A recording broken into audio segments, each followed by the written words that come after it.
چلتے چلتے راستے میں ایک مقام پر یزیدی لشکر کے پاس پانی ختم ہو گیا، ان کے پاس پانی ختم ہو گیا۔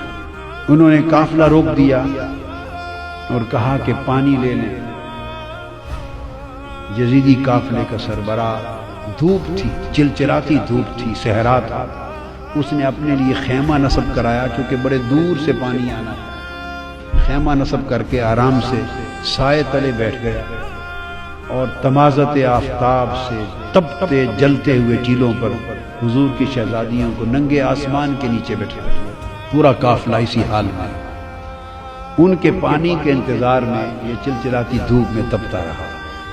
امام علی مقام سیدنا امام حسین کی پیاری لخت جگر شہزادی سیدہ سکینہ، اصل نام ان کا عربی وزن میں سکینہ ہے، عرف عام میں سکینہ چلتا ہے، سیدہ سکینہ، سیدہ سکینہ۔ دھوپ میں چھوٹی معصوم شہزادی دیکھا کہ صحرا میں چھوٹا سا ایک درخت ہے، ٹیلا ہے، چھوٹا سا ٹیلے کے ساتھ جھاڑی ہے، اس کا تھوڑا سا سایہ ہے، چلچلاتی دھوپ ہے۔ سیدہ سکینہ اس دھوپ کے اندر اس سائے دار چھوٹی سی جھاڑی میں جا کے مٹی کا سرہانہ بنا کے لیٹ گئی، ریتلے سرہانے پہ لیٹ گئی۔ سیدہ سکینہ کی آنکھ لگ گئی، آڑ تھی اس درخت کی جھاڑی کی، پانی آیا، یزیدیوں نے آواز دے دی، قافلہ چل پڑا۔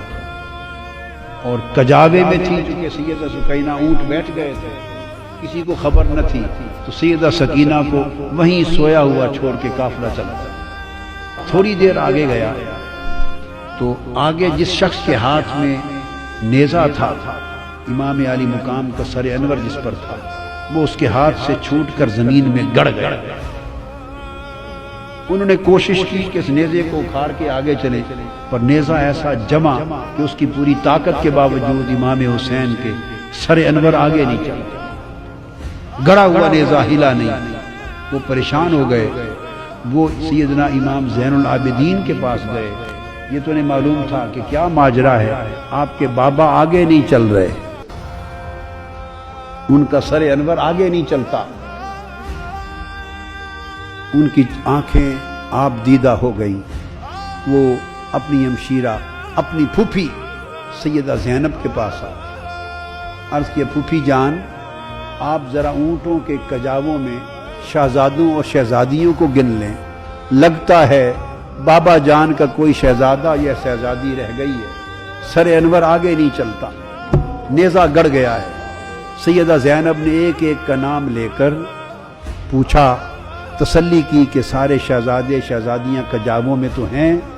جب سیدہ سکینہ کا نام لیا تو جواب نہیں آیا، جب جواب نہیں آیا تو وہ تڑپ اٹھی، اپنے کجاوے سے نیچے آ گئی اور کہنے لگی کہ حسین کی سکینہ رہ گئی ہے کہیں۔ شاید جہاں کجاوے قافلہ رکا تھا، اب رات کا وقت ہو گیا تھا، رات کے اندھیرے میں دوڑتی دوڑتی، شام کا وقت تھا، اندھیرا تھا، سایہ تھا، دوڑتی پیچھے پہنچی، اور آگے جو پہنچی تو اندھیرے میں دیکھا کہ کوئی نقاب پوش خاتون ہے اور سیدہ سکینہ کو گود میں لے کے بیٹھی ہے اور ان کو چومتی ہیں، اور سیدہ سکینہ اس نقاب پوش عورت کی گود میں میٹھی میٹھی زبان میں کربلا کی کہانی سنا رہی ہے،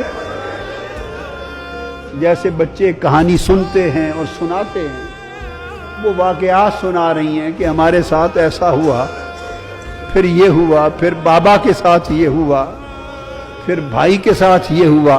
وہ کربلا کی کہانی سنا رہی ہیں، اور وہ نقاب پوش خاتون سنتی بھی ہیں، چومتی بھی ہیں، روتی بھی ہیں۔ اتنے میں سیدہ زینب قریب پہنچی اور کھڑے ہو کے آواز دیتی ہیں کہ نقاب پوش خاتون، اللہ آپ کا بھلا کرے، آپ نے ہماری بیٹی کو سنبھال لیا، ہم پہ بڑا احسان کیا ہے، اس بیٹی کو گود میں لے کر اللہ آپ کو اجر دے، بتائیں تو صحیح کہ آپ ہیں کون احسان کرنے والی؟ انہوں نے چہرہ انور سے نقاب پلٹا، فرمایا زینب بھول گئی ہو تمہاری ماں فاطمہ۔